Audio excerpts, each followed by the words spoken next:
All right, episode 2. Very exciting. We are back again, and this week we have another wonderful woman with us. We are the panel of just like beautiful, wonderful, badass women. I love it. With us this week is Vivianne Swerdlow. Vivianne, I would love for you to introduce yourself. Absolutely. Yeah, so Vivianne Swerdlow, licensed social worker. I work primarily with teens, young adults, and adults who have high mood dysregulation. So a lot of anxiety, a lot of depression, a lot of higher risk behavior. So suicidal thoughts, self-harm, really helping people figure out what skills they can use. So I'm very focused on change as well as acceptance of what's happening in your life, because without doing that, you can't really move forward. Mood dysregulation, I feel like, was the theme of my teenage years. I feel like I was the queen of dysregulation. I mean, my poor parents, there was a reason I was sent to Catholic school for 7th and 8th grade. I was like, that's going to change the behaviors. It was like, no, I need therapy, Mom. Tell me, what were you like as a teenager? I mean, how do you connect to this? Like, I feel like you followed this path for a reason. Do you have a connection to it from your past? Definitely, especially this area, sort of North Shore. There's a lot of privilege here, and I grew up in a pretty privileged environment, and so I was definitely a perfectionist. Like all the way through like age 16, it was go, go, go. It was making sure I had all the extracurriculars. It was like very set up for college. Were you a firstborn, only child? I am a firstborn. Yeah. I got 2 younger brothers, and they were all like, "Oh, you're Vivian's brother." Like that was the vibe when they got to high school. But yeah, and then around like age 16, I started to really disconnect from the community, like feel that privileged bubble. I became very involved with the queer community because that's an important identity for me, and I work with queer teens and adults now too. But just started to notice like all of these cracks in society, and that became very hard for me to handle. And just trying to navigate, like, how do I live in this place but feel like it's not a fit for me? Like, I live here but I don't feel like I belong here type feeling, which I think is such a common feeling, but one that we don't believe is a common feeling at that time. You feel really alone during that time, where it's like, I'm the only one who feels like this. Like, it's just me. It's really isolating. Do you have a lot of clients that are coming in with those same type of thoughts?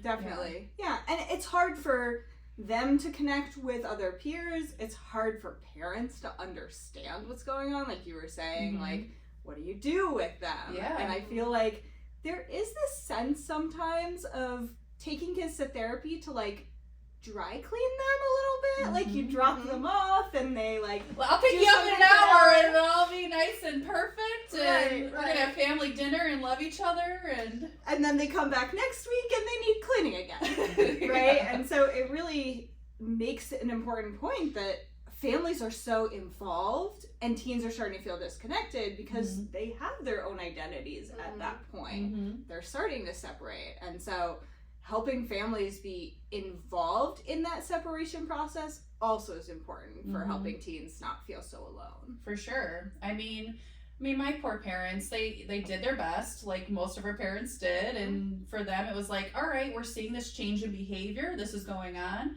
so we're going to push you into religion. We're going to push you down this path because God is the answer. Religious school is going to help you. Well, now I'm in detention every day writing Hail Marys for an hour, and I'm still coming home even more angry and dysregulated, and it's like, why isn't this fixing you? What is happening? But now internally, I have this religious trauma, and now I have lost even more sense of my identity. I really don't know who I am, what I want to do. So then going back to the public school for high school, now it's like, I really don't know what to do, and so I'm just gonna act out. Like, I'm just gonna do everything just to get a rise out of you without even really thinking about it, because it's like, I don't know. And so that I feel like it took me a long time, because it was like I had to backtrack before I could really start taking those steps forward. And it wasn't until college where finally at like 19, 20, 21, where it's like, all right, now I'm kind of getting into my footing and can understand myself a little bit better. And so, I mean, no anger with my parents. Everyone was just doing the best that they could, but it definitely changes the path. For at 16 you were having those thoughts, but for me, I wasn't doing that until like 19, 20 years old. And so how those paths change from person to person. Maggie, I know that like when you were younger, like your teenage years, it took you until you were like you're in your 20s too, until you started to have like those really like identifying thoughts of, who am I? What path do I want to go down? How do I want to change my life? Do you feel like when you were a younger teen, you were experiencing that at all? Or did you feel like you just were kind of trying to grasp onto anything you could still? Yeah, I mean, I think for me, like the point where I really like grasped onto that individuality was when I faced something that my parents couldn't fix for me. I think like my parents did such a great job of making sure that I didn't fail at things and really like supporting me in any way that they could. But when I became sick with chronic illness, that was something that, you know, they no longer had the solution to. And, you know, that was a journey that I had to take myself on to heal. And so I think it's interesting because there is like only so much that parents can really do. I believe it has to be the individual that is ready to like make these changes to go on that, again, like going on that journey by themselves. So for me, it was really when I was faced with something that, you know, somebody else couldn't fix for me. And Sophia has a completely different story than all of us because your parents are immigrants. Well, actually, Jessica, I'm an immigrant too. Yes, that's true. I yes. was not born here. Yeah. So yeah, but it's true. I'm an only child, and I was raised by parents from the former Soviet Union. I'm clearly from the former Soviet Union as well. We didn't come here, we immigrated to the States when I was 3, but we didn't actually move here until I was 5. And so really that's like a whole other experience because, you know, immigrant parents need to focus on, you know, kind of survival and, you know, getting yourself situated and being able to function and like really assimilate to this culture and learn a whole new language and a completely different like social structure, schooling structure. All of it was very different. And so I think my parents did the best that they could, but also I found life to be very stifling as, you know, immigrants have a lot of fears because, you know, you introduce things like sleepovers or sharing clothes with people, and they have such strong reactions to that as like culturally that's so not okay from where they come from.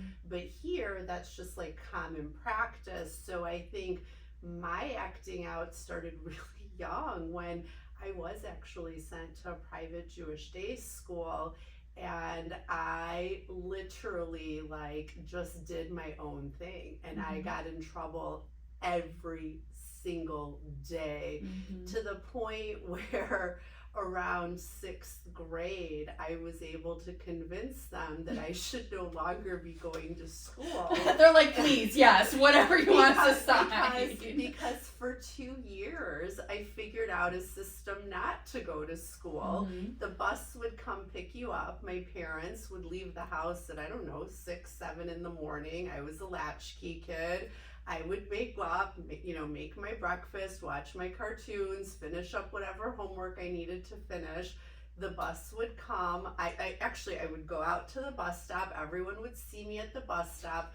I would see the bus turning the corner. I'd be like, oh, I just have to go to the bathroom. I'll be right back. And so I would go back upstairs and I would sit and watch in the window as the bus would wait for me. They would wait 2 minutes, 5 minutes, and then he had to go because he had to pick up the next person on the route. And I would have to call my mom and be like, I don't know what happened. I just had to go to the bathroom and I missed the bus again. And so she would be like, all right, we'll just call school and find out what assignments you missed. And so essentially I probably homeschooled myself for a good 2 years. Oh, wow. Until finally I was able to convince them this is not a fit for me. And at that point, at the end of 6th grade, I switched to the public school system which didn't necessarily help some of that rebellion, because now I'm becoming a budding adolescent.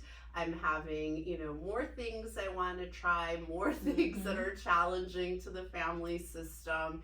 And so I probably didn't come into that realization until college as well, when I could really be like, what are you doing? And what do you want to do? And, what are you rebelling against? And, what is the purpose of this? And really through some therapy actually at that time, because I think that was the first time I did do therapy, was like maybe freshman year in college, like towards the end of that year, really realizing, like there's quite a bit of emotional dysregulation that I've been experiencing, and it's been happening for a very long time, and it's really coming from this place of feeling very controlled, and I did not like that. And so really kind of, coming to my own path with that, and that took quite some time to sort out through therapy. But I think college age was really when I started to come into my own and truly separate and individuate from them, where probably that process should have started way earlier. But if there was just so much anxiety about letting, your teen go into the world and find their way, that there was just a lot of pushback on their side and a lot of pushback on my side. So Vivianne, talking about therapy with teens, the module you use is DBT therapy. Now, do you feel like you were drawn to DBT, you find it to be most effective with this age group? Explain this to us. I want to know. Yeah, so I got into DBT, dialectical behavior therapy, actually because as part of that experience in my teens, where I was like not really connecting with my community, I became very close with a lot of kids who had dropped out of school in high school, and were maybe not accepted by their parents for being queer, or just were struggling with a lot of things. And one of my best friends, her father had been in the military and he passed away overseas. And so she was obviously experiencing like a lot of distress about that, and a lot of other things going on in her life. And she actually ended up in the hospital. Like, I had to call an ambulance after she took a bunch of medication. And so they referred her to DBT because it's often used, especially at the time for girls. It's used more broadly now, but for girls who have self-harm or suicidal attempts. And so she went into a multifamily program, which is actually what I'm doing here too, where she would do individual with a therapist once a week, where they were looking at specific behaviors, so sort of like life-threatening behaviors. And then once a week there would also be a group where she and family members would attend. And so because she didn't have her dad, her mom and I would attend that. And so we went through. What a role for you to take on. Yeah, and it was part of the like looking for more purpose in my life. And so I think because I didn't want to look at my own issues, it like gave me the opportunity to like, I'll just work on her stuff. But I feel like I really got a lot out of it too, because the groups are so skill based. It's like 24 weeks, and each week you're learning something new that you're then expected to go apply for the next week, and like fill out a homework page and talk about how you used it. And it can be related to like the patient, in this case like my friend, but in a lot of cases, even for like parents, it's related to anything else in their lives too. Can you give me an example of like one of those skills, like that you and the mom and her had to do together? Yeah, for sure. So DBT uses a lot of acronyms. Okay. And some of the acronyms really make sense, and some of them not so much. But one of the ones that I love best is called the please skills. And they're part of the sort of reducing vulnerability by treating the body to treat the mind. Okay. So first you work on physical, PL, illness. So you make sure that you are treating anything. You're taking your medication on time. If you have meds that are prescribed, if you're feeling sick, you're like doing things about that rather than just sort of suffering For sure. That's huge. Right. And suffering often feels really comfortable Yeah. for somebody who's been depressed for a long time. That's what you're comfortable with. That's what you've known. Right. To leave that comfort zone, even if it's not ideal, it's still not easy to do. Right. Well, it's scary. Yeah. Yeah, exactly. Change in any way is scary. Even if you are in a miserable state, that change is still terrifying. Well, it's such a conflict between your logical and your emotional mind, because I think that emotional mind feels very comfortable just doing it over and over and over again, but your logical mind is telling you something very different, like you could feel better, but that doesn't make your emotional mind feel safe. Your emotional mind feels very safe doing the same things. You have to like retrain your brain to find enjoyment in other things instead of, I mean, it's technically finding enjoyment in this misery, which sounds backwards, but it is. And so it's like when you try to come out of that, your mind's like, well, we're comfortable over here though. We really like how this feels. And so people who've never experienced that or don't experience it like on a consistent basis are like, well, that just sounds ridiculous. Like, you're miserable. You're in bed all day. Like, why would you want to do that? The unconscious mind is not rational. Right. And so like, I don't think people always realize that there are these different tracks that your brain is working off of. And so here in the unconscious, you know, logic doesn't really compute because it has no place. But like in this part of your brain, it does compute and it does have a place. So it's very much too around like realizing there are lots of different parts of us and they all have very different functions. But I feel like we're getting off topic. Yes, back to your acronym. Back to your acronyms. No, I think this is actually really important. So DBT, dialectic, the wise mind is the combination of the emotion mind and the rational mind. Okay. So we talk about the idea that everybody has this wise mind within themselves, and different people talk about it living different places. So it could be sort of your gut feeling, or it could be in your heart, or for some people it is in their brain, but it's the place from which we make the most balanced decisions. And so this is part of DBT's mindfulness unit. There's 4 units in DBT. So you got mindfulness, emotion regulation, interpersonal effectiveness, which is like relationship skills, and then distress tolerance. And you need the mindfulness skills for everything else. Because again, like, I can't treat my physical illness unless I'm like looking at logically what's happening to me and emotionally how do I feel about it. And now I'm making a decision. Awareness, you mean? Right. Yeah. Exactly. Okay. Exactly. So now I'm making a decision from a balanced place of, do I want to take my medication or not? I need to sort of recognize how I feel about it in order to accept what's happening. And I might have to talk to, like, you know, say I'm feeling like the medication I'm on isn't working for me. I need to listen to that feeling and figure out how to talk to the prescriber.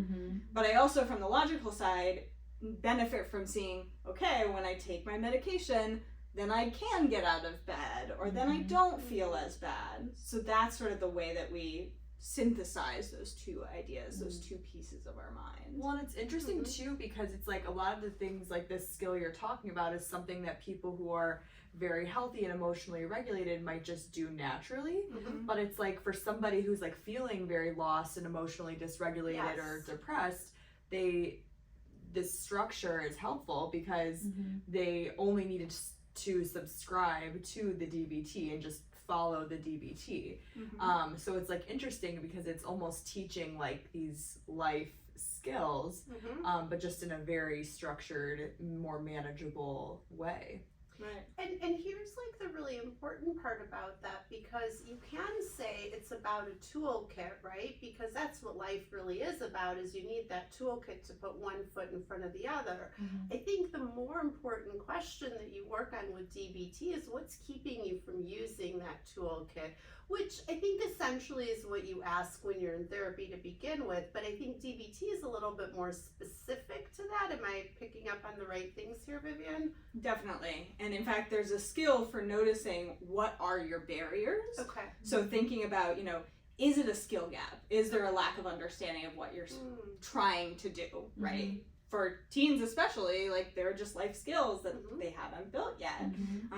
is it myths about our emotions, right? Like, this is unchangeable. There's all sorts of myths that we can have. I love that you're pointing that out. Yeah. I talk about that all the time with people. Right.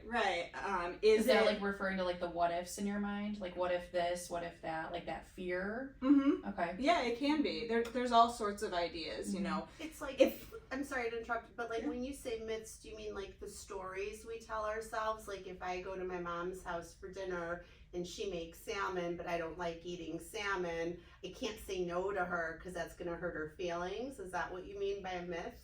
That could be. In general, it's more broad than that. Okay. So, for example, a myth might be, I need my strong emotions or nobody will listen to me. Oh. That kind of thing. Or like, if I don't feel strongly about something, it means it doesn't matter to me. Or I can't change my strong emotions. They're just who I am. These kinds of more pervasive that then influence, you know, do I give in to my mom or do I fight back against my mom? Do I give in to myself or fight myself? Yeah. So who is like an ideal candidate for DBT? Like if there's patients who have been through other types of treatments, what type of like person makes a good candidate for DBT and is it most effective for? Yeah, and you can use DBT for people who are experiencing more mild anxiety, depression, even things like bipolar disorder. But it's really the best fit for people who have tried other therapies. So the emotion regulation module is basically CBT.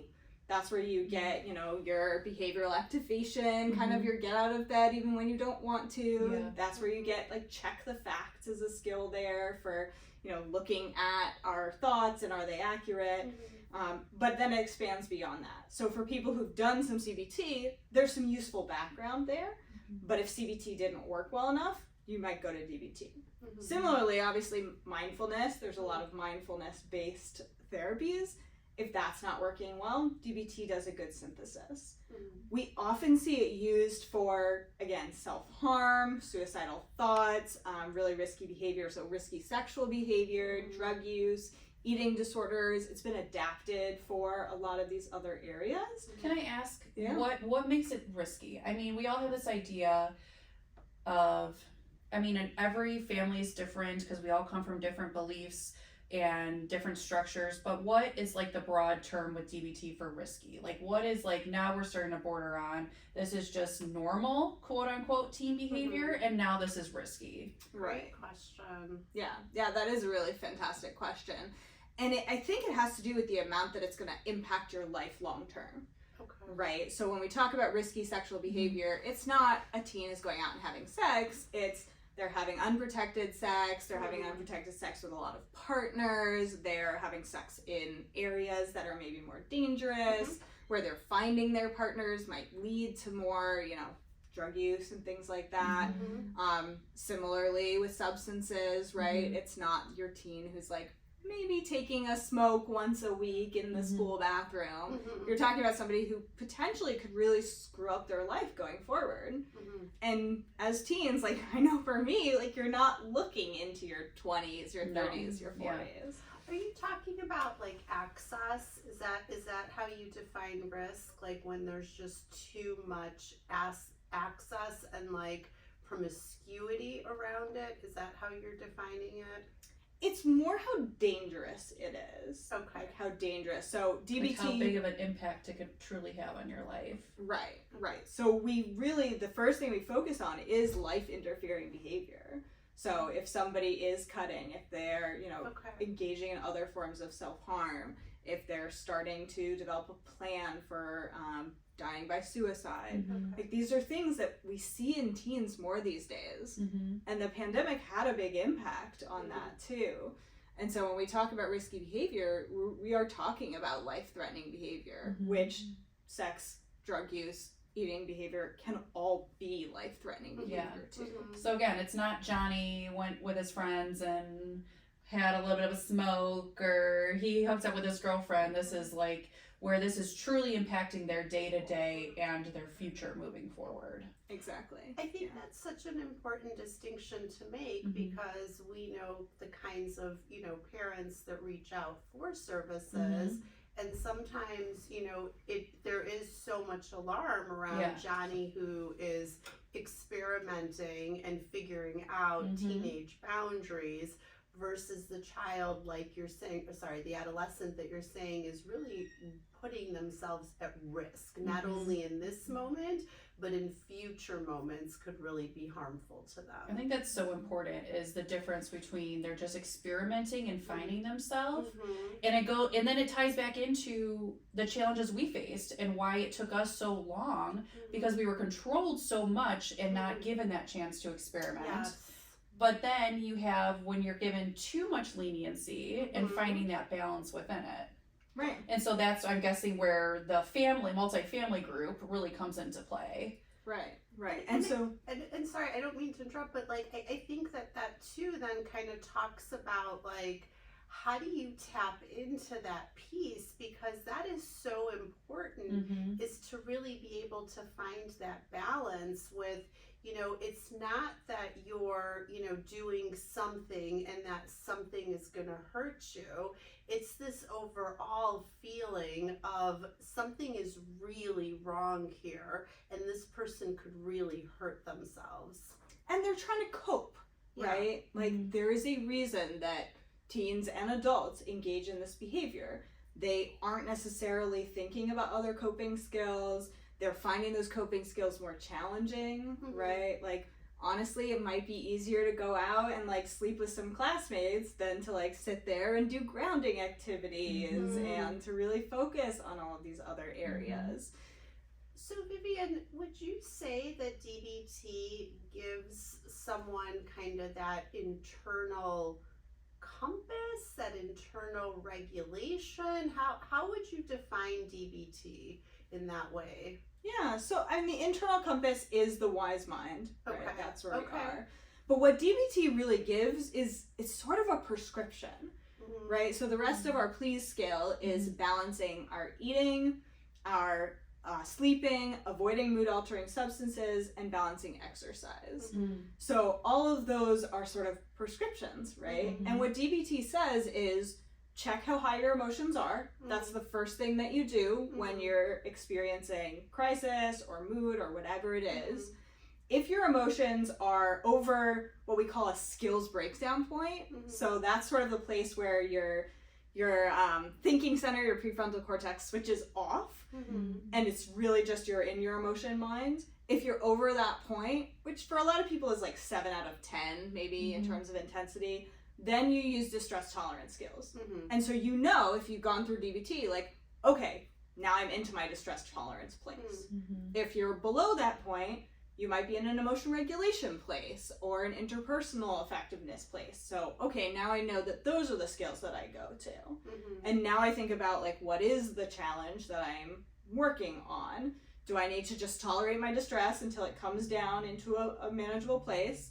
And now do I do some problem solving, which is another skill, or some opposite action, which is the sort of get out of bed when you don't feel like it kinds of skills. So it really says like, reach into your toolbox and you have compartments and you know where everything is.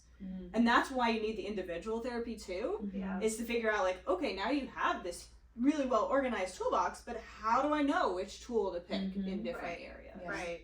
So I think what I hear you say is like DBT gives you this internal structure, and that's really the skill set that you're creating, which I think all therapies work on regulation and self-regulating, but where you said it's kind of like prescriptive in that way of you now know because you're working on it in a very specific way to really kind of create the structure that allows you to tap into it to then be able to use those skills. Exactly. Okay. I think you can compare it to if I had a headache.